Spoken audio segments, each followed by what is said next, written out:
কেউ টোন কাটবে, কেউ সাপোর্ট দেবে না, কখনো ভুল বোঝাবুঝি হবে, কখনো টিম অপমান করবে, কখনো কেউ কে ভালোবাসবে সে ছেড়ে চলে যাবে সেই টিম, সব হবে।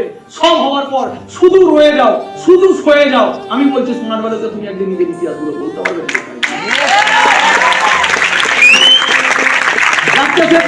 সবকিছু ঠিক আছে, কিন্তু লাইফে আরেকটা আমি বললাম জওয়ানি কা টাইম, জওয়ানি কা দিন দিয়ে শোনো। সব থেকে বড় তুমি কোশ্চেন ইজ তুমি লাকি। কি কারণে লাকি? যে এই যৌবনের টাইমে স্মার্ট ভ্যালুটা পেয়েছি, যেটা অমিস্টার পাইনি, এই সময়টা স্মার্ট ভ্যালুটা। আজকে আমি 30 বছর বয়সে কোটিপতি, কারণ আমি এই সময়টা স্মার্ট ভ্যালুটা করে নিতে পেরেছি। আর এই সময়টাই সবথেকে বড় অপরচুনিটি, যে এই সময় যৌবনের টাইমে স্মার্ট ভ্যালু পেয়েছি। আর এটাই সবথেকে বেশি চ্যালেঞ্জের বিষয়, কারণ এই সময় আমার যৌবন আমাকে কাঁপিয়ে দেবে। উত্তেজনা কেন? ভালোবাসা। Hello, yes or no? ভালোবাসা আসবে, ভালোবাসা তোমার আর হিরে ফিরে যাবে, আর মন ঠিকছে না, মনটা যেন কেমন আনচান করলে তোমার তারগুলো সব ফিরে যাচ্ছে কেমন। যাও, তোমার ভেতরে স্ট্রাগল করার ক্ষমতা ছিল, যেই তোমার লাইফে একটা ডিজাস্টার লেভেলে, একটা আলাদা লেভেলের ডিস্ট্রাকশন আসবে, সেই জায়গা তোমার মনে হচ্ছে আরো মনটা ছটফট করছে, আরো হতাশ হয়ে যাচ্ছে, আরো ভেঙে খুব ডেঞ্জারাস। অনেকে তো আছে নিজেকে এইভাবে ডোবায়, আছে না? অনেকে সাঁতার কাটার সময় অনেক দূর থেকে এইভাবে মারে। অনেকে আছে জীবনে এই সময় প্রেমে পড়বে এইভাবে। আরে গল্প শোনাই না, ভালোবাসার গল্প শুনতে রাজি? একবার কি হচ্ছে, দুটো পাখি ছিল, ছোট পাখি, দুজনকে খুব ভালোবাসে। একদিন ভালোবাসায় নিজেকে একে অপরের সাথে নিজের এক্সপ্রেশন শেয়ার করে, নিজের ফিলিং শেয়ার করে, তখন মেয়ে পাখিটা ছেলে পাখিটাকে কাঁদতে কাঁদতে উদাস হয়ে বলছে, আমার এটা ভেবে ভয় লাগে যদি কোনোদিন তুমি আমাকে ছেড়ে চলে যাও। তখন ছেলেটা পাখিটা বলছে, তোমাকে আমি কি করে ছেড়ে থাকতে পারি? বলছে, না, যদি তুমি আমাকে ছেড়ে চলে যাও, যদি তুমি আমাকে ছেড়ে উড়ে চলে যাও কোনোদিন। তখন ছেলেটা পাখিটা বলছে, যদি উড়ে যায় তুমি ধরে নেবে। তখন মেয়ে পাখিরা বলছে, না, আমি তোমাকে ধরতে পারবো না, যদি তোমাকে ধরেও নেই তোমাকে আমি নিজের কাছে রাখতে পারবো না, কারণ তোমার সেদিনটা আমার উপর থেকে মন উঠে যাবে। এই কথাটা যখনই আমি ভাবি, আমি তখনই দেখব। সঙ্গে সঙ্গে ছেলে পাখিটা মেয়ে পাখিটার কান্না দেখতে না পেরে, ভালোবাসা কমিটমেন্ট আফটার অল, তখন কান্না দেখতে না পেরে ছেলে পাখিটা কি করে, সঙ্গে সঙ্গে নিজের ডানাটাকে কেটে দেয়, এবং ডানাটাকে কেটে দিয়ে মেয়ে পাখিটাকে বলে, আজকে থেকে তোমার ভেতরে ভাবনাটা পর্যন্ত যাতে না আছে, এর জন্য আমি আমার ডানাটা কেটে দিই। আজকে থেকে আমি তোমার আর কোনোদিন উড়ে যাবো না, এই ভাবনাও তোমার ভেতরে আমি আসতে দেবো না। এটাই আমার ভালোবাসার কমিটমেন্ট। একই বই আমি আমার ডানা।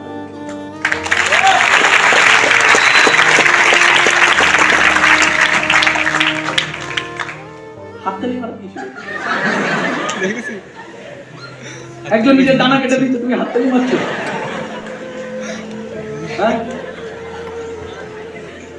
इच्छा बाकी है मेरे दोस्त। कुछ दिन गया, कुछ दिन आने के बाद, कुछ दिन जाने के बाद सब कुछ अच्छा चल रहा था। कुछ दिन जाने के बाद एक तूफान आया उन लोगों का जिंदगी में।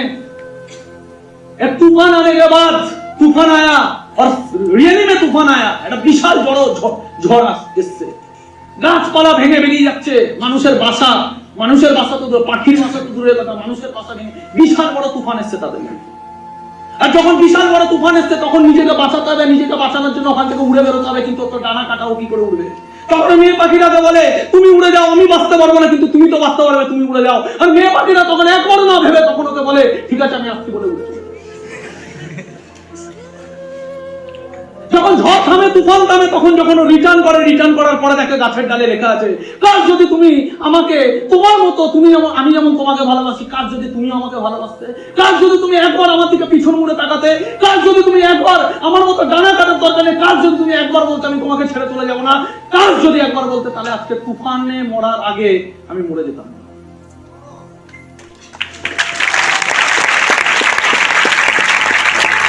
জীবনে মহান তারা হয়নি যারা ভালোবাসা ডুবেছে, জীবনে মহান তারা হয়েছে যারা নিজের ডানাটা কাটেনি।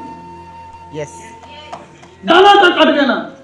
অনেকে আছে স্মার্ট ভ্যালুতে বিজনেসটা পাওয়ার পরে নিজের ডানাটা কেটে দেয় প্রেমে বয়ে গিয়ে, ডানাটা কাটবে না, পরে যদি কাঁদতে হয় কাঁদার পর আর কোনো অপশন থাকবে না, সেও উড়ে যাবে, স্মার্ট ভ্যালু থাকবে না, তোমার কোনো পরিচয় থাকবে না, পৃথিবীতে কেউ তোমার দুঃখ শুনতে আসবে না, কেউ তোমাকে মনে রাখবে। আমি ওর জীবনেও ভালোবাসা ছিল, আমার জীবনেও ব্রেকআপ হয়েছিল, আমার জীবনেও সবকিছু হয়েছিল, বাট আমি ডানাটা কাটিনি। যত বেশি নিজেকে কষ্ট পেয়েছি জীবনে, প্রেম ভালোবাসা ফ্যামিলি বন্ধু বান্ধব যত কষ্ট পেয়েছি, কষ্টটাকে বারুদ বানিয়েছি, বারুদ বানিয়ে স্মার্ট ভ্যালুতে ডুবিয়ে দিয়েছি, প্ল্যান করেছি, লোকের চোখের জল বার করে দিয়েছি, ট্রেনিং দিয়েছি, লোকের চোখের জল বার করে দিয়েছি, নিজেকে দাঁড় করিয়েছি। প্রেম আবার ঘুরে আসবে, ভালোবাসা আবার ঘুরে আসবে, বন্ধু বান্ধবের রেসপেক্ট আবার ঘুরে আসবে, ফ্যামিলির ভালোবাসা রেসপেক্ট সব ঘুরে আসবে। শুধু স্মার্ট ভ্যালুটা থাকতে হবে, ডানাটা কেটো না।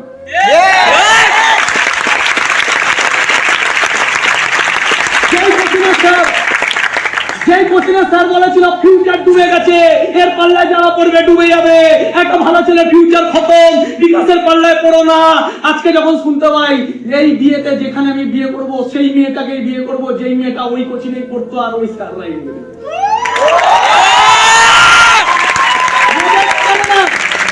মজা এখানে যে তাদেরকেও ইনভাইটিং করেছে, তারাও বিয়েতে আসবে, আর যখন তারা ওই বিয়েতে আসবে তখন বর ঢুকছে মার্সিডিজ বেঞ্চ নিয়ে।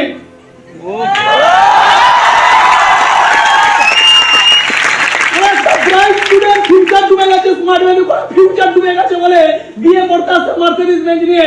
ওখানে টিচাররা দেখবে বিয়ে করতে আসছে ওই বিকাশ, গরিব ঘরের ছেলেটা যার বাবার টাকা দেওয়ার ক্ষমতা ছিল না মাইনেটা মাসে শেষে, ওই বিকাশ যার বাবা রিক্সা চালাতো, ওই বিকাশ যে বইটা কিনতে পারতো না, ওই বিকাশ যে কোচিং থেকে বই চুরি করে নিয়ে যেত পড়বে বলে, ওই বিকাশ আজকে মার্সিডিজ নিয়ে ঘুরছে। থ্যাংক গড এই বিকাশ স্মার্ট ভ্যালু পেয়েছিল বলে আজকে এই ফিউচার। আর এই বিকাশের কারণে জানা পড়ছে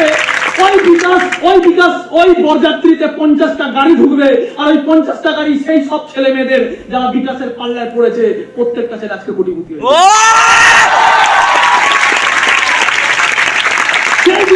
মানুষটা আমাকে কোচিংয়ে বদনাম করেছিল, সে জেনে হোক না জেনে হোক, সেই দিনকে যখন ওই স্যারের সামনে আমি দাঁড়াবো, স্যারের সামনে দাঁড়িয়ে বলবো দাদা কেমন আছো, ভালো আছো, সেদিনকে তোমার কি মনে হয় ওই স্যারের অ্যান্সারটা কি হতো? সেই দিনকে উনি আমাকে ছোট চোখে দেখবে না, সেদিনকে উনি আমাকে বড় চোখে দেখবে। সেদিনকে উনি আমাকে বড় চোখে দেখবে না, সেদিনকে উনি আমাকে ছোট চোখে দেখবে। চান্সই নেই সোনার কাছে বড় চোখে দেখা যাক, চান্সই নেই, চান্সই নেই, অপশনই নেই। উনি সেদিনকে রেসপেক্ট করতে বাধ্য, উনি সেদিনকে রেসপেক্ট করতে বাধ্য। উনি যখন আমার টিমকে দেখবে, ওখানে যারা গাড়ি নিয়ে ঢুকছে তাদের ড্রেস কোড দেখবে, তাদের গ্ল্যামার দেখবে, তাদের ভদ্রতা দেখবে, তাদের সভ্যতা দেখবে, উনি রেসপেক্ট করতে বাধ্য। কারণ 50 বছরে উনি এমন স্টুডেন্ট পড়ায়নি যেখান থেকে 50টা স্টুডেন্ট নিজেকে জীবনে স্ট্যাবলিশ করে দাঁড়িয়ে গেছে। 50টা স্টুডেন্ট নিজেকে আজকে স্ট্যাবলিশ করতে পারেনি ওনার 50 বছরের লাইফে। আর বিকাশ 10 বছর স্মার্ট ভ্যালু করেছে, 50টা কার অ্যাচিভার ওখানে নিয়ে ঢুকছে। আমি ওনার থেকে বড় কি ছোট? আমি ওনার থেকে বড় না, আমি ওনার থেকে বড় হতে চাই না, আমি ওনার থেকে বড় হতে পারবো না। আমি গ্রেটফুল বিকজ আমার কাছে স্মার্ট ভ্যালুটা ছিল, ওনার কাছে স্মার্ট ভ্যালু। জানি করো, জীবনে সবকিছু করো।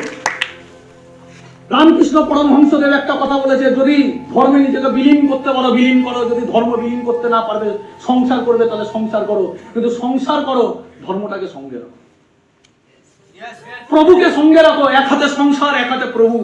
সংসারে যখন জীবনে খারাপ সময় আসবে তখন মনটাকে শান্ত রাখবে এই প্রভু, তাই প্রভুকে সবসময় সঙ্গে রাখো। জীবনে সবকিছু করো, প্রেম করো, ভালোবাসা করো। ভালোবাসা দুটো জিনিস হয়, আমার রেসপেক্ট, তার রেসপেক্ট, আমার বিশ্বাস, তার বিশ্বাস। অন্যের বিশ্বাসের গ্যারান্টি তুমি কোনোদিন নিতে পারবে না, তোমার বিশ্বাসের গ্যারান্টি তুমি নিতে পারবে, তার বিশ্বাসের গ্যারান্টি নিতে পারবে না। তাই অ্যাটলিস্ট স্মার্ট ভ্যালু, আর স্মার্ট ভ্যালুর ভালোবাসায় স্মার্ট ভ্যালু তোমাকে কোনোদিন ধোকা দেবে না, ধোকা তুমি দিতে পারো, স্মার্ট ভ্যালু কোনোদিন কাউকে ধোকা দেবে না। তাই কোথায় নিজেকে বিলীন করতে হবে, কোথায় নিজেকে ডোবাতে হবে সেটা বুঝে নিতে হবে। প্রচুর ছেলে স্মার্ট ভ্যালু পাওয়ার পরে স্মার্ট ভ্যালুকে মিস করে ভালোবাসায় ডুবে কোথায় ভেতরে বেরিয়ে যায়, আঁটি খুঁজে পাওয়া যায় না। আলো বোঝা গেল না? বোঝা গেল না? আর পাচ্ছি না, বোঝা গেল না? বোঝা গেল না? বিজনেসটা 2 বছর, তারা 2 বছর টিকলে হবে, টিকলে কিচ্ছু হয় না। জিমে ভর্তি গেলে কিচ্ছু হয়, কাজ করতে লাগে, কিন্তু আমি বলবো কাজের প্রেশার নিও না, ভালোবেসে করলে করো। যেদিনকে মনে হচ্ছে আজকে এনার্জি আছে, আজকে বেশি কাজ করবো, করো। যেদিনকে মনে হচ্ছে আজকে এনার্জি নেই, কম করবো, খালি রেখো না, অল্প করো। যেদিনকে মনে হচ্ছে পরের দিন ফাটিয়ে করবো, করো। যেদিনকে মনে হচ্ছে আজকে একটু কম করবো, কম করো। যেদিনকে মনে হচ্ছে করবো না ভেবো না, অল্প করে ছাড়ো, কিন্তু প্রতিদিন অল্প অল্প অল্প অল্প অল্প অল্প কর্মের বীজটা বুনতে থাকো। আমি বলছি এই বিজনেসে কিচ্ছু নেই, আমি নিজে যেভাবে সাকসেস করেছি সেই মন্ত্রটা বলে যাচ্ছি। লোক এখানে বিরাট কিছু করবে ভাবে আসে আর কিচ্ছু করে না, তাড়াতাড়ি 2 বছরে ফার্স্টেশন হয়ে বেরিয়ে যায়। টিকে যাও। ওই ছেলেটা যদি আজকে 18 লাখ টাকার গাড়ি নিয়ে ঘুরতে পারে, যারা মোটামুটি কাজ করে যাবে 2 বছর, সবাই 18 লাখ টাকার গাড়ি নিয়ে ঘুরতে পারে।